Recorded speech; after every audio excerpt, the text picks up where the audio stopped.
In the early 2000s, there was one film that made everybody think it might be possible to turn a video game into a successful action flick, and that was Angelina Jolie's Lara Croft Tomb Raider. The film was still more on the cheesy side and leaned heavily on cliché action tropes, but audiences liked it, and it made more than $274 million at the box office despite its mostly negative reviews. Another success was Resident Evil, which was also not a hit with critics but managed to rake in more than $103 million worldwide. But while these movies did make some cash for the studios, these days it's generally agreed that they were not so good. After that, it took years before we saw another film earning some money. It was Warcraft, which tried to beat the curse in 2016. The adaptation of the online RPG bombed in North America and was panned by critics, but did gross $439 million in total.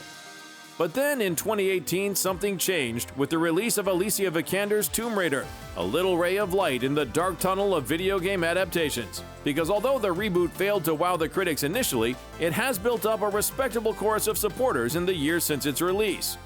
The film was far more polished than Jolie's version, and the filmmakers paid much more attention to the actual story.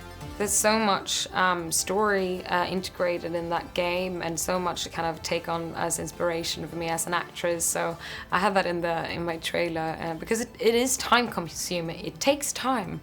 Yeah, it's really hard. Another solid film, which even has a Rotten Tomatoes score of fresh, is Detective Pikachu. Of course, the fact that Ryan Reynolds voiced the fuzzy little yellow guy helped tremendously. I did not play Pokemon Go.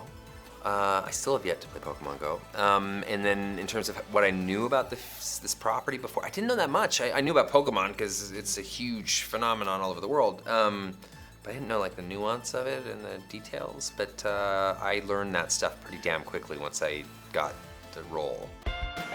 Last but not least is Sonic the Hedgehog. Early signs for the movie weren't good, as fans reacted so badly to the initial design of the screen version of Sega's most famous character that the filmmakers decided to go back to the digital drawing board. But the flick overcame that rough start to become one of the top-performing video game movies ever.